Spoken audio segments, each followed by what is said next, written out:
eu espero que não seja clichê, mas a base é essa coisa tradicional mesmo. Você não foi clichê. Gente, eu tô duvidando mesmo que esse menino tem 22 anos. Você tá fazendo uma pegadinha comigo. Mas no próximo bloco a gente vai falar mais um pouquinho da estrutura desse livro. Eu acho que você tá começando a pegar aí o fio da meada, porque que eu me impressionei tanto. Até daqui a pouco.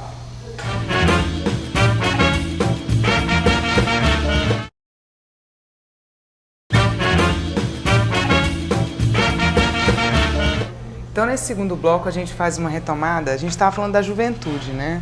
Você é um jovem, né? Bastante. Como é que você se identifica e não se identifica com essa criação? Você buscou outras referências? Porque você é um observador, acima de tudo, né? Pra você ter constituído isso aqui.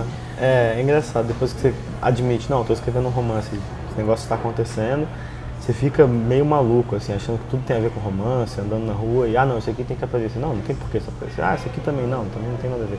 Você fica meio...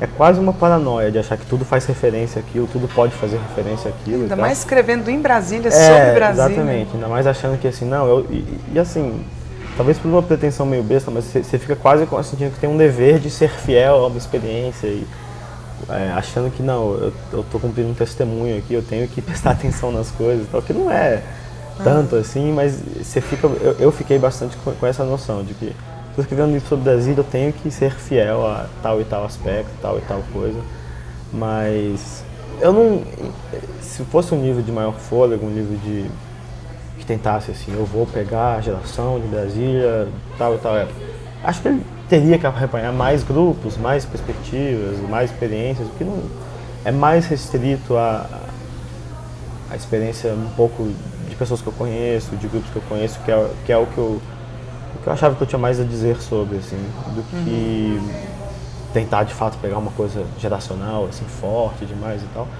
Ele fica mais ou menos nesse escrito universitário, que se comporta de tal maneira, tal, mas assim, eu espero que ele possa fazer sentido para não só quem é de Brasília, mas assim, para quem já passou por esse tipo de experiência, para quem, sei lá, às vezes o cara tem 50 anos e trabalha com seguros, sei lá, mas pode achar o livro interessante em vários outros aspectos. Né? É um momento da vida também que a pessoa pode se identificar, né? Com uma passagem, com uma vivência, com uma experimentação, com os dramas desses personagens.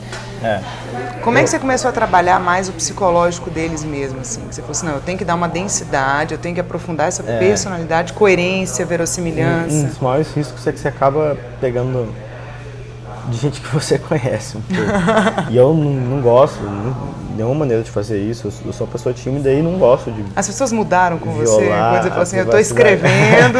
Não, mas boa parte dos meus amigos, na verdade, só foi descobrir agora também. Não sei se eles vão começar a mudar agora, sem se identificarem no livro. Mas eu tentei não colocar gente assim, não, meu amigo está transposto no livro, mudo de nome, ponho ele ali e finge que está ótimo. Mas eu não tenho uma imaginação do Shakespeare de inventar 300 pessoas do nada. Eu pego do que eu conheço. Daqui 10 anos a gente conversa. Eu pego do que eu conheço, de gente que eu conheço e tal, então acaba que tem relação com muitos conhecidos meus, mas eu espero que, não sei, que eles tenham ganhado vida mesmo, que tenha se tornado uma coisa distinta. Mas você fez esse trabalho, por exemplo, João, Luísa, Paula, Bernardo, você teceu Eu não... É difícil, assim, eu nunca cheguei e falei, vou traçar um perfil desse cara antes e ele vai ser assim, assado. É uma impressão bem esguia que você, a princípio, é até difícil você se levar a sério, você chega e fala, não, isso aqui se chama Zé, e o Zé é assim, ele não tem, você está fingindo que ele existe ali no livro. Então, é uma impressão muito esguia que aos poucos vai estranhamente se fortalecendo, se cristalizando, assim, não, olha só, o Zé fez isso, faz sentido que ele faz isso, ele não faria isso, não faria isso. Você percebe que você sabe, não, ele não faria isso, ele não falaria tal coisa, ele falaria tal coisa. Mas os dois personagens principais não, eles antes de eu escrever sobre eles eu tinha alguma noção. Mas é difícil mesmo você pensar o que é contradição que é expressiva, o que é uma contradição do personagem que é simplesmente arbitrária, o que é uma coisa que está se aprofundando, se cristalizando, o que é uma... Às vezes você dá uma característica do personagem, insiste naquilo assim e esquece, então é um processo difícil, eu nem sei se é do meu forte, assim, a coisa de uma construção de um perfil psicológico, mas eu acho que pro tipo de livro que eu escrevo, tem tipo de livro que isso não importa tanto, mas para esse tipo de livro eu acho que importa. Acho que importa que você consiga sentir um personagem, consiga sentir que ele tá lá. E isso mistura bastante com o aspecto formal, porque a Luísa, por exemplo, que o livro começa com ela, depois abandona ela, e aí você começa a aprendê-la praticamente só através do João. Ela praticamente não tem voz, por uma parte enorme do livro.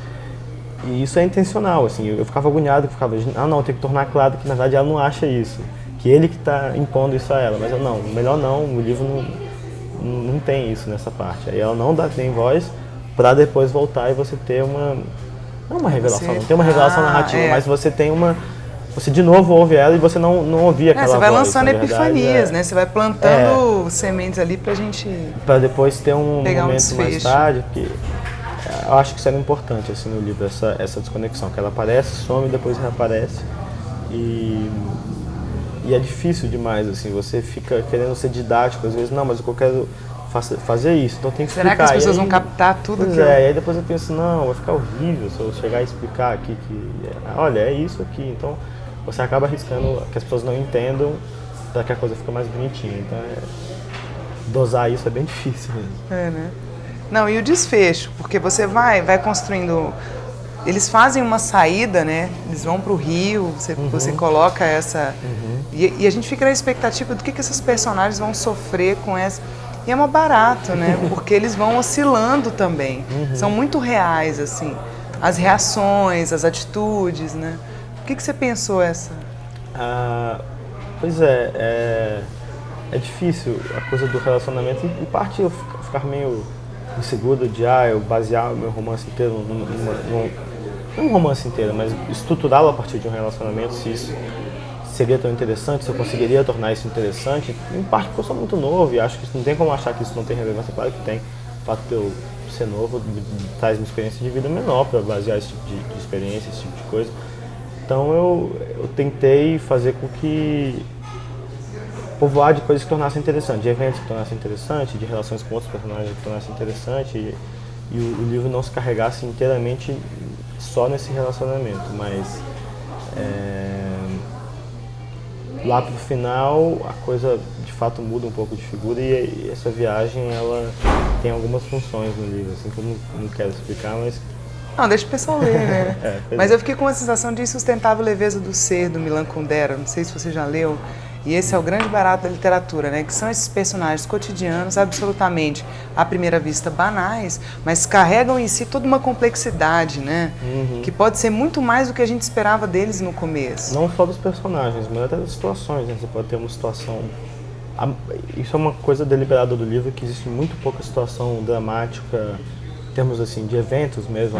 Às vezes o que o personagem está sentindo pode ser hiperdramático, mas a situação é sempre banal. E isso era uma coisa intencional do livro, que ele foge, o livro foge das situações dramáticas. Realmente, se você presta atenção, ele está logo depois ou logo antes de uma Você dilui aquele momento e já lança como se você estivesse sempre nos interstícios dos eventos mais importantes, dramáticos do livro. Assim. Por quê? Porque eu achava que isso era, em termos assim, literários, era mais interessante. Que você ficasse rodeando grandes eventos sem apresentá-los diretamente.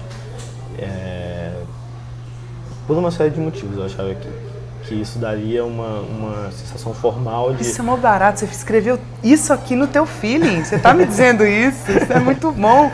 Porque a gente senta aqui, a gente encontra todo tipo de autor, né? Tem aquele autor que chega e fala assim, não, mas eu fiz um curso de roteiro, eu estudei, eu não tenho coragem de publicar, já aconteceu aqui, eu tinha uma mesa vazia e 6 livros que o cara não publica.